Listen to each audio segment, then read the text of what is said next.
Lo dijo él. A primera hora.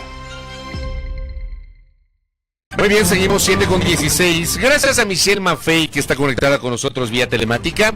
Ella es académica y especialista en temas de seguridad. Michelle, bienvenida. Le saludamos mi compañera Andrea Orbe y quien le habla Fabricio Vela.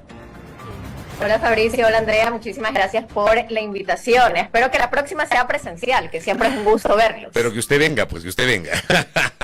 Gracias, Michelle, por la gentileza. A ver, en medio del feriado se genera este debate respecto de un documento que fue filtrado. Ya, lo filtraron, este documento reservado de Fuerzas Armadas que habla de una alerta sobre la seguridad del presidente de la República. Yo acabo de generar un comentario crítico sobre esto porque me llama la atención que hayan filtrado ese documento. No es que se filtró ese documento, hayan filtrado ese documento.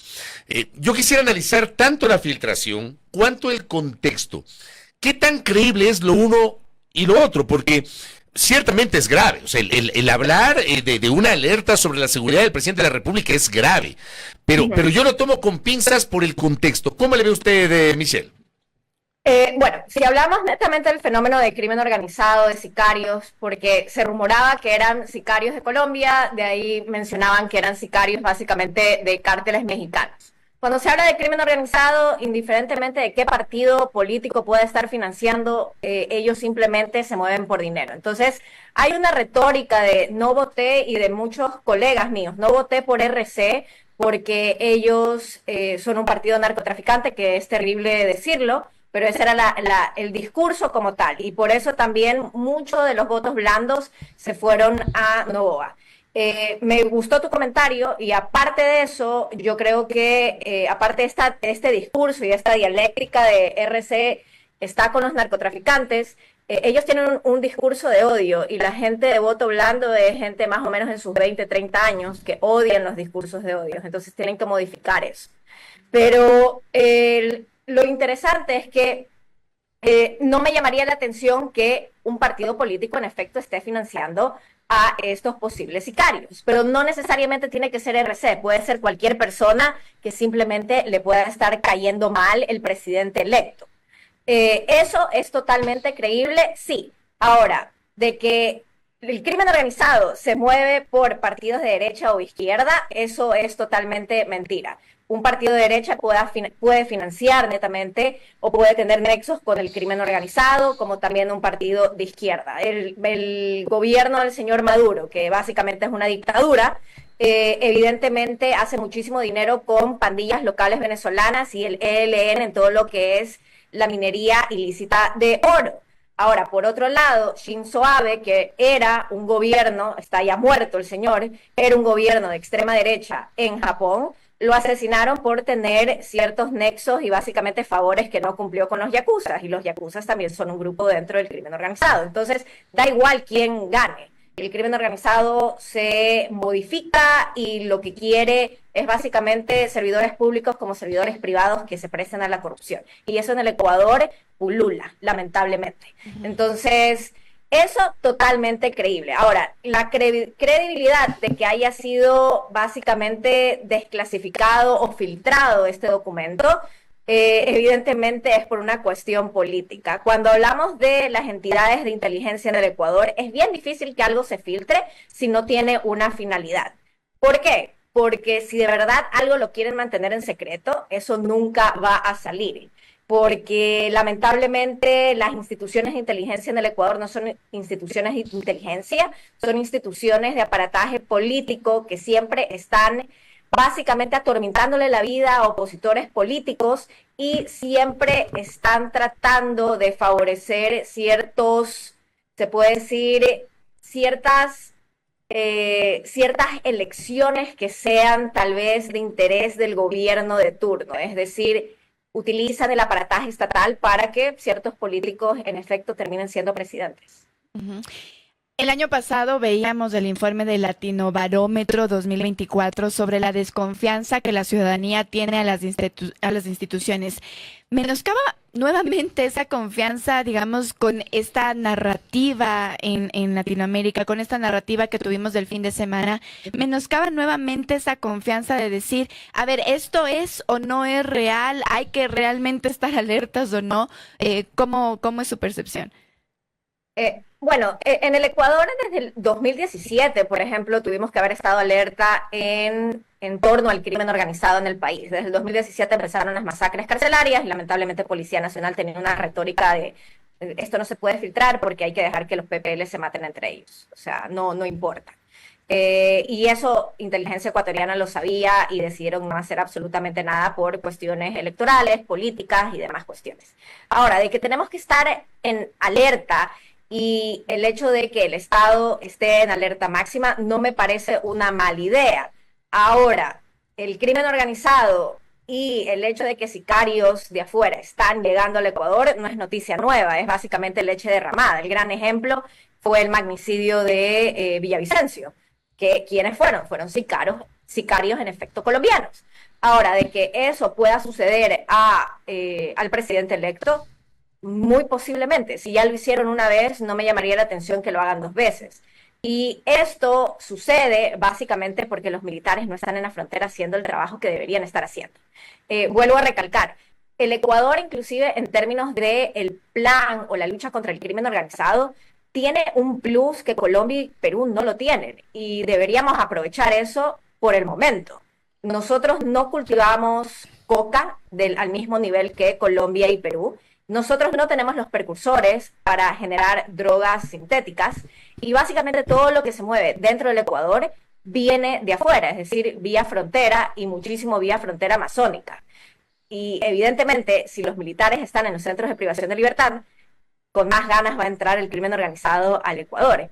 Entonces, de que estén entrando sicarios a diestra y siniestra es muy plausible. O sea, eso no es esa tesis no es descabellada. De que entran sicarios acá extranjeros no es descabellada. Porque hay antecedentes. Para nada descabellada. Ahora, de que dentro del comunicado, de que básicamente estén diciendo que posiblemente la presidenta Sheinbaum de México tenga ciertos nexos con estos sicarios, o el hecho que RC tenga nexos con los posibles sicarios que lo quieren matar a Noboa, porque básicamente han sido malos perdedores, hay que saber cómo perder. Eso es grave decirlo, porque vuelvo a recalcar, puede ser cualquier persona, Juan Pisguave, que le haya caído mal el presidente Noboa y esté financiando a esos sicarios. Los sicarios o el crimen organizado no se mueve por ideologías políticas, el crimen organizado se mueve por dinero. No les interesa si Winston Churchill les está financiando que vayan y maten algo a que Xi Jinping lo esté haciendo. Entonces es básicamente una cuestión transaccional y económica. Uh-huh. ¿Qué decir sobre este trabajo? ¿Hay o tal vez números, estadísticas, datos de que realmente los militares no estén cumpliendo con su trabajo en frontera, que pueda demostrarlo así? Porque, digamos, la narrativa del gobierno nacional es que a pesar de que vivimos en estado de excepción constante y de que las cárceles también están siendo, digamos, vigiladas por militares, hay aún un fuerte resguardo en las fronteras, pero tal vez usted mencionaba, los militares no están haciendo su trabajo ahí. ¿Por qué lo menciona? ¿Qué base, qué datos hay? Lamentablemente la transparencia en el Ecuador es mínima, inclusive dentro del sector público y de las instituciones, pero es autoevidente. Nosotros no hemos incrementado sustancialmente en activos militares y tampoco en activos de Policía Nacional, y vuelvo a recalcar esto, nosotros necesitamos un mínimo de 78.000 policías nacionales y al momento tenemos 52.000, y eso es grave. Ahora, de Fuerzas Armadas es exactamente lo mismo. Si sacamos a las Fuerzas Armadas, que en teoría deberían estar recopilando información dentro del Comando Conjunto y también estando en frontera sur, norte y en frontera de Amazonía, y si lo sacamos para que vayan a los centros de privación de libertad, simplemente estamos restando la capacidad de que los militares estén en la frontera resguardando. Un gran ejemplo, en el 2020 en frontera norte solamente había alrededor de 16 pasos trocha. Hasta el año anterior básicamente tenían más de 30 pasos trocha, entonces se duplicaron. Entonces, si sacamos la cantidad de básicamente de militares que estaban ahí y aún así había un problema de pasos trocha, donde pasaba como Dios manda el crimen organizado. El hecho de que estén ahorita en los centros de privación de libertad quita la capacidad de que puedan resguardar efectivamente esa frontera. Por otro lado, en la frontera no hay nada de tecnología, no se utilizan cámaras. Y el por qué no utilizan cámaras es una respuesta extremadamente superficial, pero verdadera. Se las roban. Entonces, si pones una cámara en un árbol, por ejemplo, en Tulcán, básicamente de reconocimiento, posiblemente una persona que esté pasando por ahí, por ese paso trocha, lo que va a hacer es subirse al árbol y robarse la cámara.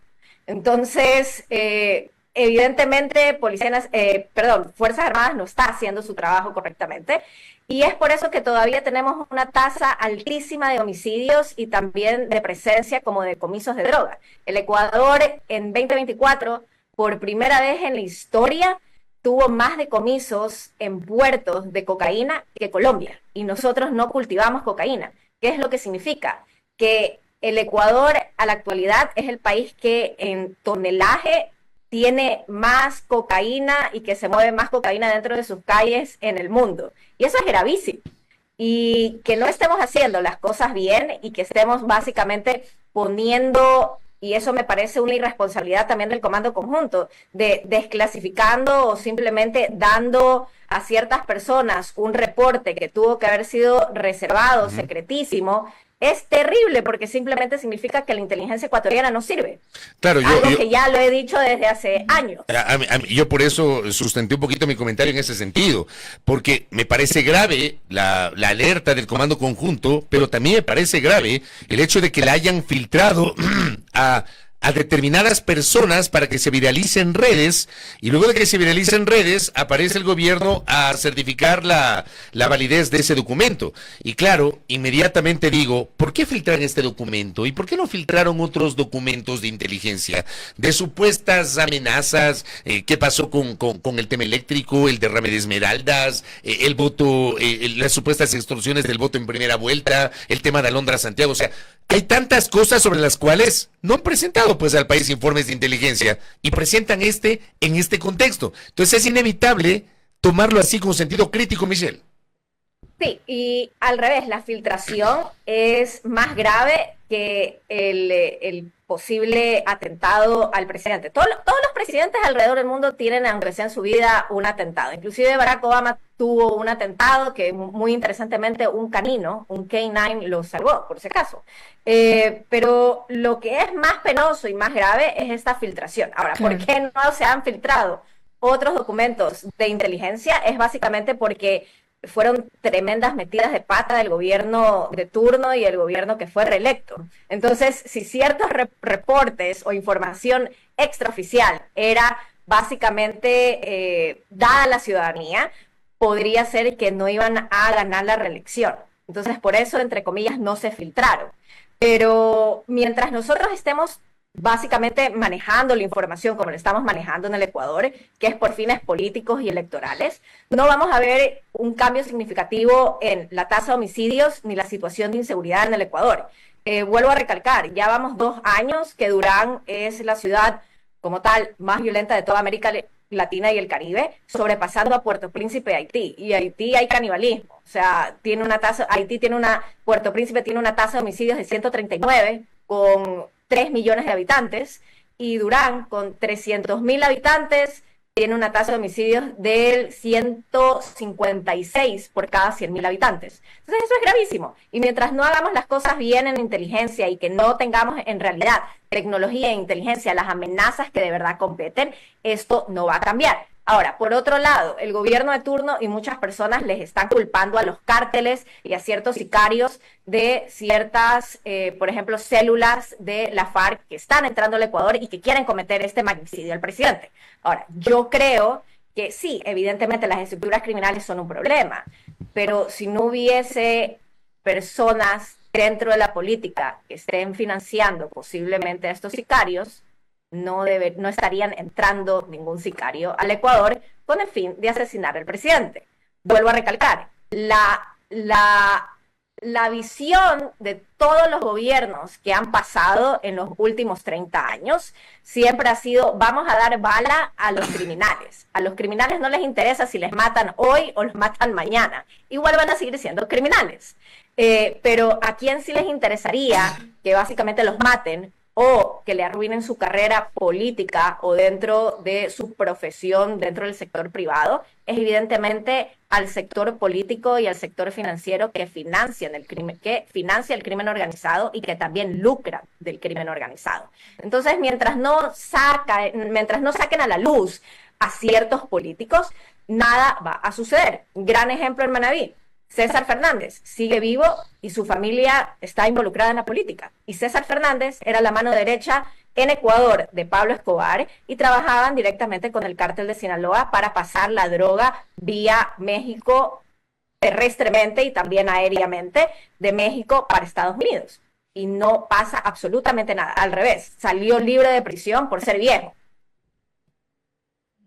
¿Qué hacer entonces, digamos, o cómo reestructurar, más allá, evidentemente, de lo que nos ha dicho, por ejemplo, de fiscalizar un poco o auditar más a los políticos o al sistema que financia el narcotráfico? ¿Qué otras acciones poder tomar también para que en el Ecuador, digamos, no tengamos este índice de violencia tan alto que hemos incluso vivido desde enero de este año, por ejemplo, en provincias como Manabí? Yo creo que si el gobierno todavía se jacta de tener un plan hipermilitarista tipo Bukele, deberían hacer básicamente lo que Bukele bien y muy bien hizo, pese a que yo no creo que esa es la salida. Yo creo que necesitan una buena contención, pero al mismo tiempo un buen programa de prevención de criminalidad, más que todo enfocado en los jóvenes, básicamente de 16 para abajo. Pero si se siguen centrando en tener un plan hipermilitarista por las buenas conexiones y los buenos lazos que el Ecuador y el gobierno de turno tiene con el gobierno de Trump, mi recomendación es que tomen en consideración muy seriamente la asociación. ¿Por qué en El Salvador Bukele pudo frenar la tasa de homicidios? No es porque mandó a todos los mareros y a todos los miembros del barrio 18 a la SECOT, que es básicamente el centro de detención para terroristas y crimen organizado, donde están todos los mareros amontonados, sino que ellos mandaron a la SECOT también a ciertas personas que eran asociados a las maras, como al barrio 18. ¿Qué es lo que quiero decir? Hay mareros que están en libertad en la actualidad en El Salvador, que son taxistas o tienen un empleo totalmente legal y no vuelven al crimen porque cuando trataron de encontrarlos, fueron a sus casas y no los encontraron, se lo llevaron al papá o a la mamá o a la hermana o al hermano y por ya 3 años no saben absolutamente nada de ese familiar. Entonces, básicamente, Bukele hizo algo que siempre se tiene que hacer y tomar en consideración cuando tú tienes un buen plan contra el crimen organizado. Más importa sancionar a aquellos que están siendo asociados del crimen organizado. Y es totalmente autoevidente. ¿Por qué un capo es un criminal? Es simplemente un criminal porque él quiere lucrar de ese dinero o quiere proveer algo a su familia. A mí me parece totalmente una aberración que comandante Willy, líder de los Tiburones, sí, lo quieren extraditar, por ejemplo, a España, que me parece una grandiosa idea, porque el sistema judicial del Ecuador es un asco, es para vomitarse. Yo creo que deberían extraditarlo, pero me llama la atención que el Estado ecuatoriano no haga absolutamente nada contra la familia del comandante Willy, tampoco de ciertas personas como alias Fito, y tampoco como ciertas personas que están en libertad, otra vez solamente por ser viejo. Entonces ahí hay un plus de que si alguien quiere ser un narcotraficante debería ser viejo, porque ponen un habeas corpus por su vejentud y sale libre. Es la familia Fernández en Manabí, que han hecho muchísimo dinero. Entonces, mientras no se haga algo acerca de la asociación, no va a cambiar absolutamente nada. Y con la constituyente que quiere lanzar el nuevo gobierno, y si no ponen y toman en consideración la asociación de ciertas personas como familiares de estos criminales, y no lo ponen, la respuesta es autoevidente, de que lamentablemente no solamente RC y otros partidos puedan estar vinculados al crimen organizado, sino lamentablemente el partido del Ejecutivo actual. En conclusión, Michelle, para ir cerrando, ¿cómo debe tomar el país este documento? Se discutió mucho durante el feriado, pero al día de hoy, ¿cómo debemos tomar ese documento? Lo tenemos que tomar con pinzas, tal cual como tú lo dijiste, y a mí me gustó mucho tu intervención antes de que yo entrara. Yo creo que es un documento que sí ejemplifica una realidad, que no me llamaría la atención que la vida del presidente y de su familia esté en riesgo, evidentemente porque históricamente en el Ecuador siempre ha habido nexos de políticos con el crimen organizado. Hay un dicho que yo siempre le digo a mis estudiantes: cuando tú tienes el capital económico, tienes capital político. No necesariamente cuando tienes capital político significa que tienes el capital económico. Pero básicamente en la política ecuatoriana hay personas detrás que no necesariamente están con el motivo de servir, sino lo que quieren es servir sus bolsillos. Y lo que más mueve en el Ecuador es el crimen organizado, porque representa más o menos desde el 30 al 40% del PIB a nivel nacional. Entonces mueve muchísimo, muchísimo dinero. Entonces tenemos que tomar con seriedad esta alerta de emergencia máxima que tiene el Estado ecuatoriano por la vida del presidente. Claro que sí, pero yo creo que al mismo tiempo lo utilizaron por coyuntura política y eso es autoevidente, porque si no, el documento no se hubiese filtrado. Hay ciertos secretos del Estado ecuatoriano que van décadas sin ser filtrados y, oh sorpresa, una cuestión contra el partido que perdió está siendo filtrado. Ahora, de que yo creo que posiblemente RC esté financiando a estos sicarios, no se puede tampoco denegar y tampoco se puede confirmar. Pero de que evidentemente sicarios extranjeros puedan atentar contra la vida del presidente, eso es básicamente un gran indicio de que hay partidos políticos que están financiando a estos sicarios. Ahora, ¿es un problema de México eso o del gobierno de la señora Sheinbaum? No, porque los cárteles en México no necesariamente, sí, tienen este nexo con políticos, pero yo no creo que a México o a Claudia Sheinbaum, que tiene problemas más grandes, le vaya a interesar un presidente de un país tan pequeño y tan insignificante económicamente hablando como el Ecuador. Entonces no es un problema. Ahora, Petro, yo creo que Petro también tiene problemas mucho más grandes que financiar un magnicidio del presidente de turno. Vuelvo a recalcar, yo creo que la información de comando conjunto sí es fidedigna, pero creo que es gravísimo y fue netamente desclasificado y dada a la ciudadanía, simplemente porque quieren reafirmar el hecho de que el presidente de turno tiene es totalmente el ganador de estas elecciones en 2025 y básicamente lo hacen para generar una básicamente telenovela que les encanta a los ciudadanos estar escuchando. No hay nada más bello que un presidente que o uno lamentablemente sea asesinado o dos, que su vida corra riesgo. El gran ejemplo, Donald Trump, cuando hubo el shooter en una de sus campañas políticas y le rozó la oreja. El otro gran ejemplo, JFK, John F. Kennedy, que lamentablemente lo asesinaron. Entonces, evidentemente lo hacen para generar no solamente esta aprobación al gobierno de turno, sino también generar un hecho que es la cohesión ciudadana en este momento, porque lamentablemente el Ecuador está demasiado polarizado, pese a que Noboa en efecto ganó con 56% de los votos. Y vuelvo a recalcar, los observadores internacionales y yo también, que tuve la oportunidad de ver el proceso electoral, fue totalmente legal y no hubo ninguna cuestión de fraude. Al revés, RC, que a cada rato esté gritando fraude, yo creo que es una barrabasada que no deberían hacer, porque RC tiene técnicos y personas brillantes detrás de ese partido y no creo que deberían prestarse para eso. Volviendo un poco a la seguridad y ya para ir finalizando, ahora mismo el ministro del Interior está conversando, está en una entrevista en Teleamazonas y lo que ha dicho es que se van a firmar en las próximas semanas 2 acuerdos importantes para el control del narcotráfico. Respecto de esta colaboración que se tiene con países extranjeros, ¿qué decir? A mí me parece que es una buena idea tener colaboración de países extranjeros. Ahora, de que quieran poner una base o que quieran retornar la base de Manta, no me parece una mala idea, pero de verdad la base de Manta hizo algo contra el narcotráfico. No, lamentablemente lo que hicieron los Marines y las personas dentro de la base de Manta era generar hijos en Manabí. A eso se dedicaron, lamentablemente. Acuérdense, y hay una cuestión terrible, pero lamentable y verdadero, que la DEA y los agentes de la DEA en general son las personas y el departamento más corrupto dentro de la FBI. Y eso eso se puede ver también en México, y es por eso que la DEA también en algún punto tuvo hasta inmunidad diplomática debido al caso de Kiki Camareno, que fue más o menos en los años 70, 80. Y justo en 2019, AMLO le quita esta inmunidad diplomática a los agentes de la DEA.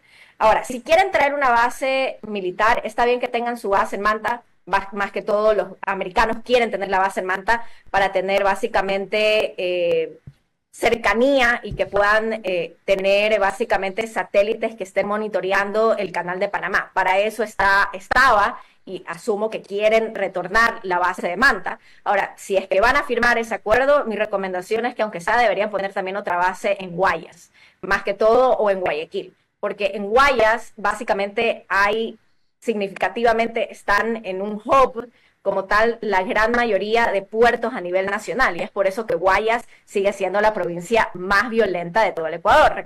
Básicamente el 50% de todos los homicidios violentos y todos los crímenes violentos están súper bien aglomerados en todo lo que es la Zonal 8, es básicamente todo lo que es Guayas y Guayaquil, o el Gran Guayaquil como tal. Entonces sí deberían poner acá una base militar que sería de interés. Ahora, de que puedan firmar acuerdos de cooperación con otros países, yo lo creo profundamente positivo. Deberían generar acuerdos con Italia debido a la Guardia de Finanzas. Los italianos son excelentes en todo lo que es el control del lavado de activos y la ley de extinción de dominio. También con los holandeses, que ellos básicamente pelean el crimen organizado y más que todo la macromafia en Holanda, que es extremadamente violenta. Por si acaso matan a muchísimas personas y también a periodistas en Holanda.